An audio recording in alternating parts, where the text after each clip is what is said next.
"Thief! Thief! Catch him for me! He is with my wallet! The little boy is running away with my wallet!" The people in the busy market turned quickly. Some dropped what they were doing. Some shouted. Others began to run after the small figure, weaving through the narrow paths between stalls. The boy, no older than 10, ran as fast as his legs could carry him.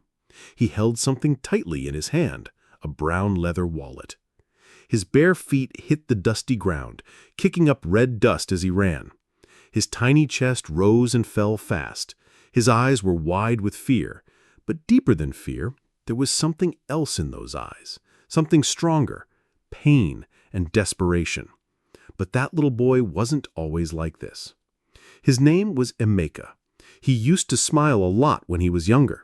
He used to sing to his mother when she was sick, and he used to dream of becoming a doctor one day. But dreams don't mean much when life is hard, and Emeka's life was very, very hard. He and his mother lived in a small, unfinished building on the edge of Enugu. It had no windows, no doors, and no running water. The floor was bare cement, and rain often poured in through the roof. They had only one mattress, placed carefully on top of cardboard to stop the cold. When it rained, they moved the mattress to a dry corner, if there was one. Emeka's mother, Ada, was a good woman. Everyone in the neighborhood knew her as the quiet woman who sold sachet water at the junction. She didn't talk much. She was always tired, but she worked hard. She never begged, and she loved Emeka with all her heart. The sickness had gotten worse recently. Ada could no longer go out to sell water. Her bones felt weak, and her body shook when she tried to stand. Emeka had started selling water in her place. He would carry a bowl of sachets on his small head, walking through the hot sun and calling out, "Pure water! Pure water! Cold water!" Sometimes people would laugh at him. Sometimes they would buy. But many days he came home with almost nothing. There were days they ate only soaked gari. Other days they ate nothing. But the hardest part for Emeka was watching his mother grow thinner and weaker, while he could do nothing to help her. He had asked neighbors for help. Some gave small coins. Some gave rice. But it was never enough. He had gone to a church to beg once. A woman there gave him a loaf of bread, but said she couldn't help more than that. He thanked her. He always said thank you. The hospital bills were too much. The drugs they needed were too expensive. And now Emeka's mother, Ada, was lying on the mattress, too weak to even speak. Her eyes were half closed and her lips dry. That morning she had tried to smile at him and whispered, "Don't worry, my son. God will help us." Emeka had nodded, but his heart was heavy. "God, where are you?" he had asked silently. Then he left home and went into the market, hoping someone would give him money for pure water. But today, nobody did. And so, when he saw the rich man step out of the black SUV, wearing a fine suit, a gold watch, and holding a leather wallet in his hand, something inside Emeka broke. The rest of the story, the part with the wallet, that will come later. For now, all we know is that the small boy, who once dreamed of being a doctor, was now running through the market, chased by angry men holding a wallet that didn't belong to him. All he wanted was to save his mother. Long before Emeka was born, Ada was a young girl full of hope. She came from a small village in Nusuka, where her parents were poor farmers. Ada had dreams of going to school, becoming a nurse, and helping others. But life did not go as she planned. Her father fell ill and died when she was 16. Her mother could not take care of all the children, so Ada left the village to find work in the city. She promised her mother she would send money back. That was how Ada found herself in Enugu, working as a maid in the home of a very rich man. His name was Chief Nduka. He was a powerful businessman with many houses, cars, and workers. But Ada didn't work directly for him. She worked in the house where his only son, Raymond, lived. Raymond had just returned from studying abroad. He was tall, handsome, and full of confidence. All the workers respected him and tried to stay out of his way. But he was not unkind. He sometimes greeted the staff, especially Ada. One evening, as Ada cleaned the sitting room, Raymond walked in and sat down. He asked her name and where she was from. She was shy, but she answered politely. After that, he started talking to her more often. Sometimes he left his food untouched and gave it to her instead. Sometimes he asked if she was okay. She began to feel special. No one had treated her like that before. No one had looked at her like that before. Then, one rainy evening, everything changed. Ada was cleaning Raymond's room. He came in, wet from the rain. He looked at her, and there was something different in his eyes. He walked close. He held her hand. He said she was beautiful. He said she deserved more than the life she was living. And that night, something happened between them that Ada would never forget. She thought it was love. She thought he cared. She thought it meant something. But she was wrong. A few weeks later, Ada started feeling sick. She couldn't eat much. She felt tired all the time. She went to a nurse in the neighborhood who told her the truth. She was pregnant. Ada was scared. She knew she had to tell Raymond. One evening, after he came home from work, she waited near his car and told him everything. She expected him to be shocked. She expected him to ask questions. But she didn't expect what happened next. He looked at her, angry. "What are you saying? You're just a maid. You're trying to trap me?" "No, sir," Ada cried. "I swear." But before she could say more, Raymond slapped her. She fell to the ground, and then he walked into the house without another word. The next morning, Chief Nduka called her. His voice was cold. "You have disrespected my son. You have brought shame into my house. Leave this house now and don't ever come back." Ada begged. She cried. She swore she didn't mean for this to happen, but no one listened. By noon, her things were thrown outside. She walked away with nothing but a small bag and the growing baby in her stomach. She had no home, no money, no one to help her. At first, she tried to go back to her village, but she was too ashamed. What would people say? That she got pregnant in the city and returned with nothing? So she stayed in Enugu and searched for anywhere to sleep. After many nights on the street, she found an unfinished building.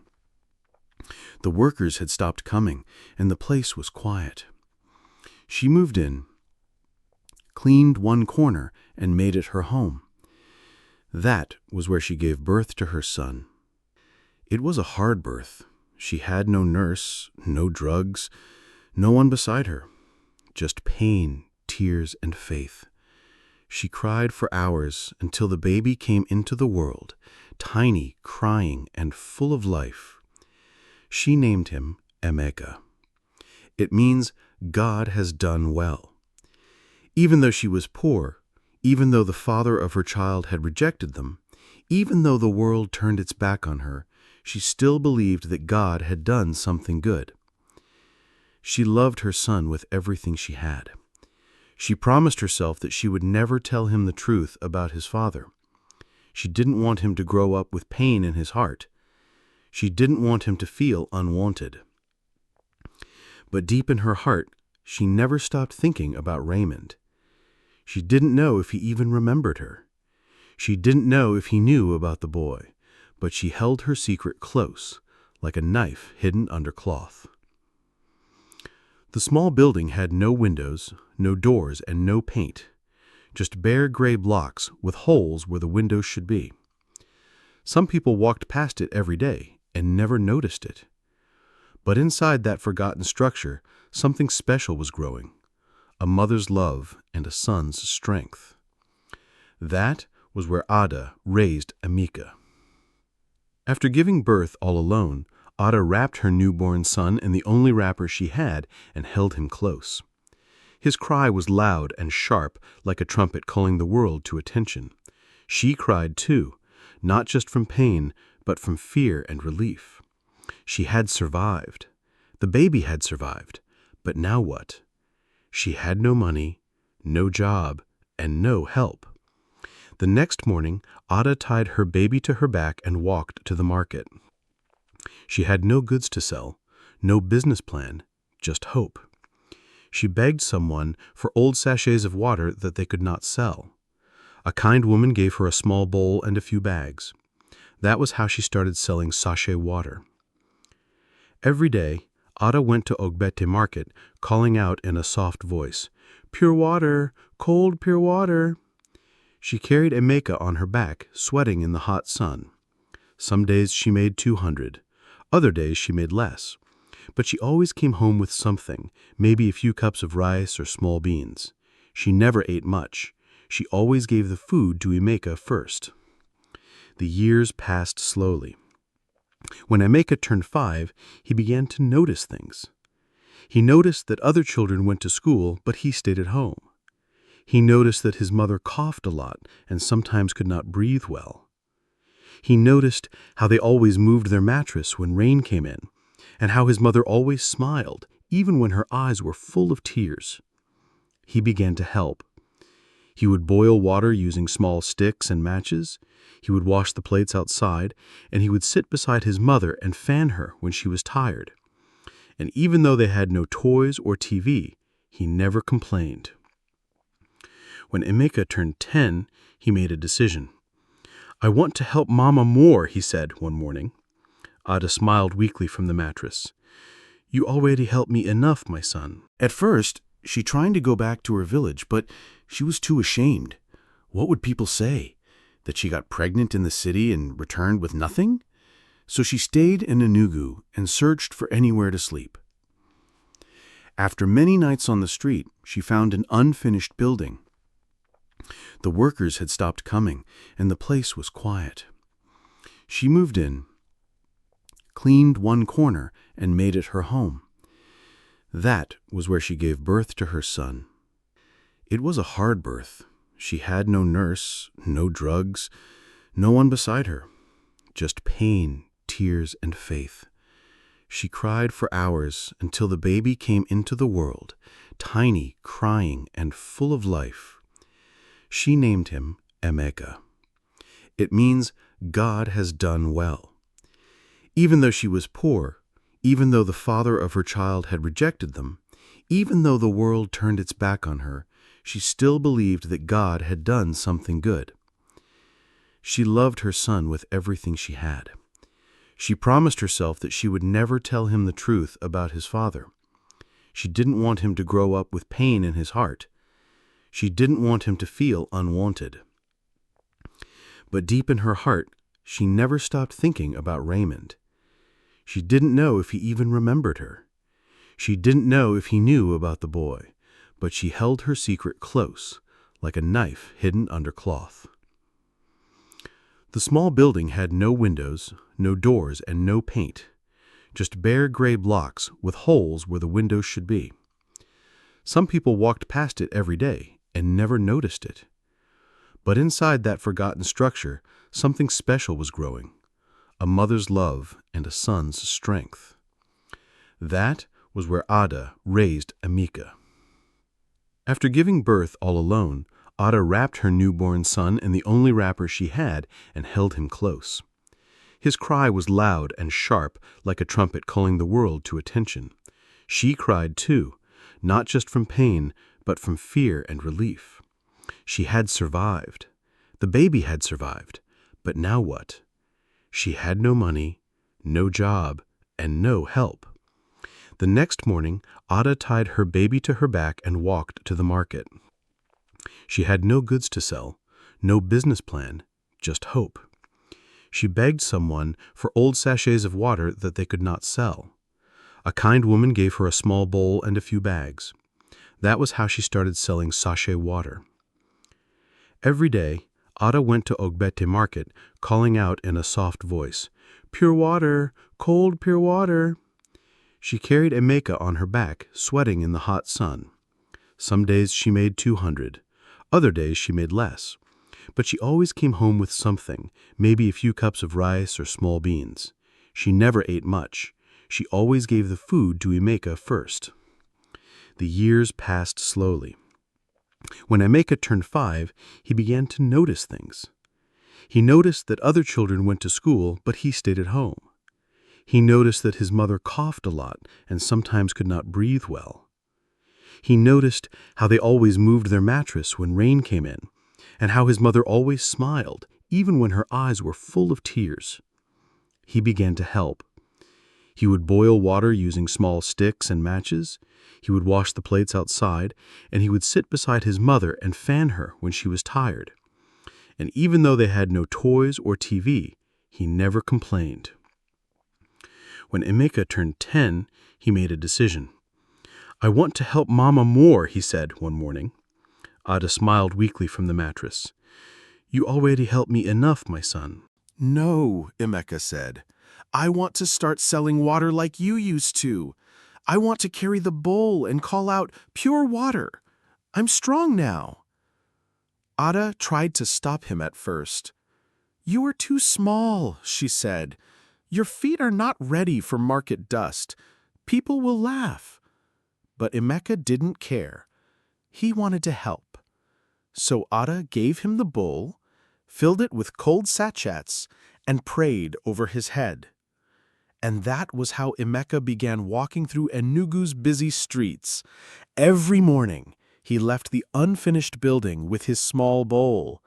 He walked through the market calling out with his tiny voice, "Cold water, pure water, buy from me, please." At first, people laughed. Some shook their heads. "Where is your mother, small boy?"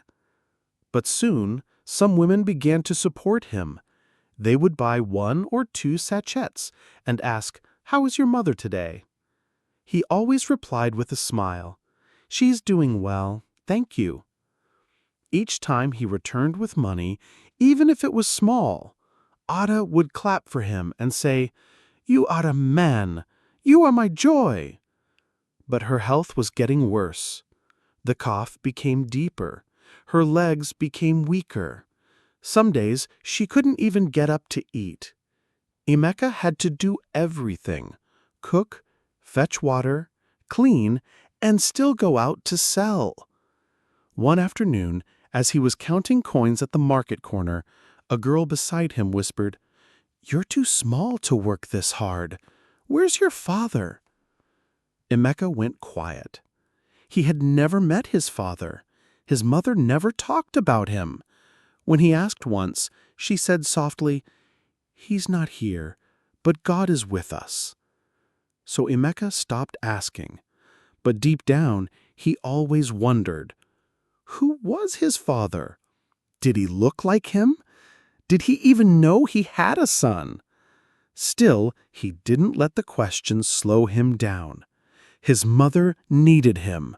That was all that mattered. Then came the day everything changed. That morning, Ada couldn't get up at all. She lay still on the mattress, her lips dry, her breathing slow. "Mama," Emeka whispered, kneeling beside her. "Mama, say something." Her eyes opened slowly. "My son, I am tired." "No, Mama, don't say that." He ran to get her water. She drank a little, but then coughed hard. "Emeka," she said, holding his hand weakly, "you are the only thing I have in this world." He didn't reply. He couldn't. His chest was too heavy with pain. His eyes were wet. He knew he had to do something, fast. That evening, as he was sitting under the tree beside the market, he looked at the sky.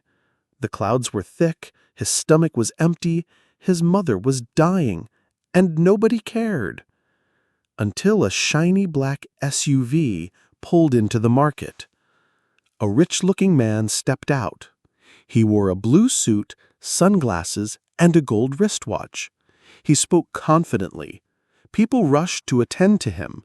He looked important. Emeka stared at him behind a wooden stall, and something inside the boy began to turn. The black SUV parked in the center of the market caused a lot of heads to turn. It wasn't every day that such a big and shiny car drove into that area. The doors opened with a soft click, and a man stepped out, tall, clean-shaven, and dressed in a sharp blue suit with polished brown shoes.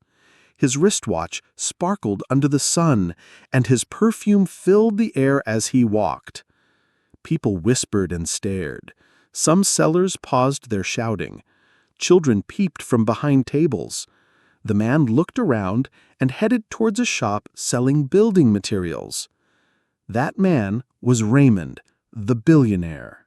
He had recently started a big housing project on the outskirts of Enugu, and he came to the market personally to inspect materials and choose designs.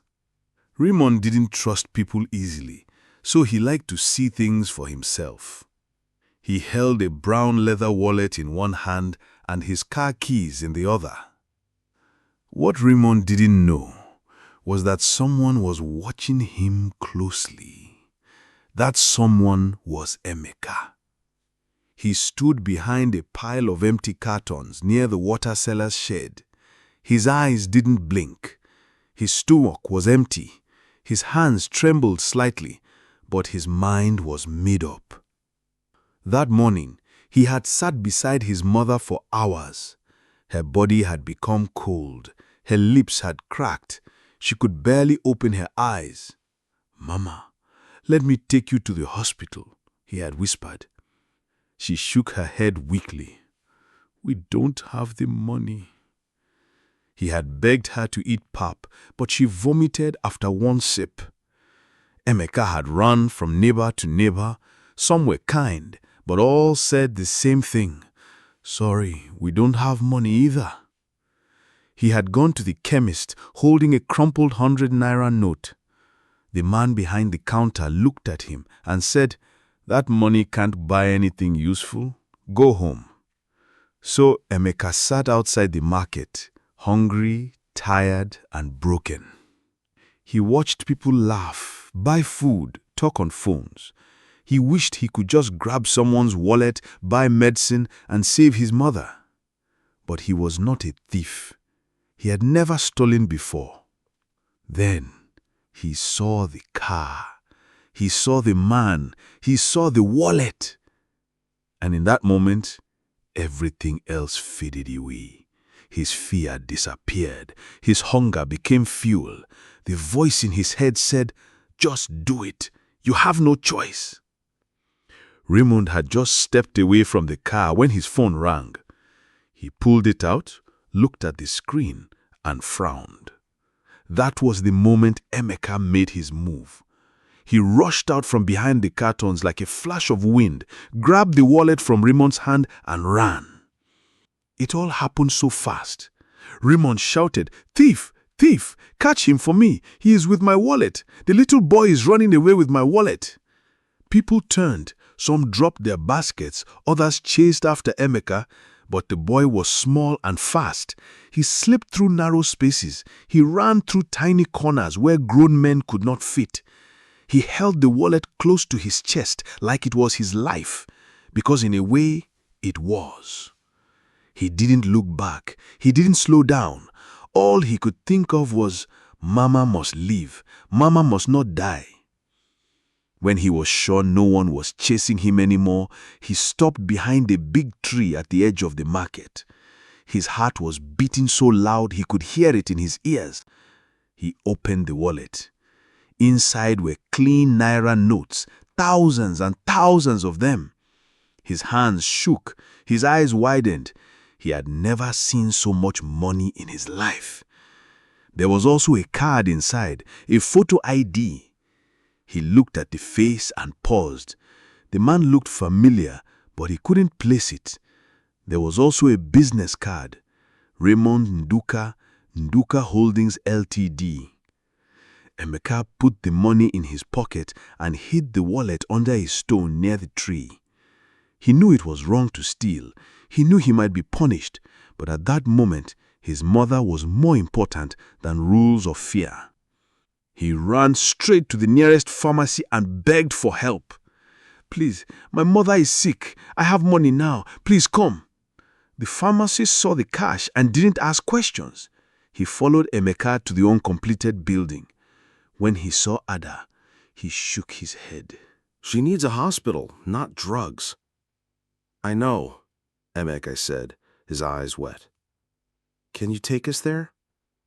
The man agreed. As he carried Ada in his car, Emeka sat beside her, holding her cold hand. But back at the market, something else was happening. Raymond had reported the theft, but as he calmed down and sat in his car, he opened the dashboard and pulled out a second wallet, his real one. He had two. The one the boy took was an old one he used to carry change and receipts. He laughed softly. So the boy took the wrong wallet. But then he paused. Something about the boy's face stuck in his mind. Something about the boy's eyes. Those eyes. They reminded him of someone he once knew. A face he once knew. A woman. Could it be? Raymond didn't know yet, but fate had just taken its first bold step, and the truth was only moments away. The hospital smelled of medicine and cleaning liquid. The lights were bright. The nurses walked quickly from room to room. In one small ward at the end of the hall, Ada lay on a white bed with a drip in her arm and an oxygen mask on her face. She was weak, but alive. Emeka sat beside her, holding her cold hand. His eyes were red, but this time from relief, not just pain. The doctor had said, if you had brought her even 1 day later, she might not have made it. Emeka nodded. He didn't tell them how he got the money. He didn't explain why his hands were still shaking or why he had hidden the wallet under a stone. He just looked at his mother and whispered, "You're going to be okay, Mama." She opened her eyes slightly and gave a small smile. "God is helping us," she said, barely audible. Meanwhile, something strange was happening back at the market. Raymond couldn't stop thinking about the little boy. It wasn't just the theft. It wasn't about the wallet or the money inside. It was something about the boy's face, his boldness, his sharp nose, his eyes. Those eyes. They reminded him of someone he once knew. Someone from the past. He sat in his SUV for a while. Then he picked up the old photo ID the boy had dropped in the wallet and looked at it again. The name on the hospital card beside it was written quickly. Ada. Ada, he whispered. His heart skipped. It couldn't be. Years ago, there had been a maid named Ada, a quiet, hard-working girl with kind eyes and a soft voice. She had worked at his house for only a short time before everything went wrong. He remembered she had come to him crying, saying she was pregnant. He had not believed her. He had been angry, young and full of pride. He had said terrible things. The next day, she disappeared. Could this be the same Ada? Could that boy be his son? The thought hit him like a thunderbolt. He could no longer sit still. He went back to the market and asked around. Some people had seen the boy run away. Others didn't know anything. Finally, a young girl selling groundnuts said, "He lives somewhere near the old, broken building, across the bush path." Raymond didn't wait. He drove straight there. When he reached the uncompleted building, his chest felt tight. The place was almost hidden. Trees surrounded it, and the walls looked as if they could fall down at any time. Inside, he found a thin mattress, a broken bucket, and a small cooking pot. It was clear someone poor lived here, but no one was home. Just then, a neighbor walked by and said, "Are you looking for Ada? They just rushed her to the hospital. She's been sick." Raymond's heart raced. He jumped into his car and drove to the closest clinic. When he asked the nurses about a woman named Ada who came in with a boy, one of them nodded. "Yes, follow me." Raymond walked slowly down the hospital hall. And then he saw them. Emeka, asleep on a chair beside the bed. Ada lying there with pale skin and thin cheeks, her chest rising and falling slowly. For a moment he froze. Then, gently, he knocked on the open doorframe. Emeka woke up and looked up quickly. His heart jumped. "You—" Raymond raised his hand. "I'm not here to hurt you. I think I know your mother." Ada opened her eyes weakly and turned her head. The moment she saw him, her body stiffened. "Raymond," she whispered. He stepped closer.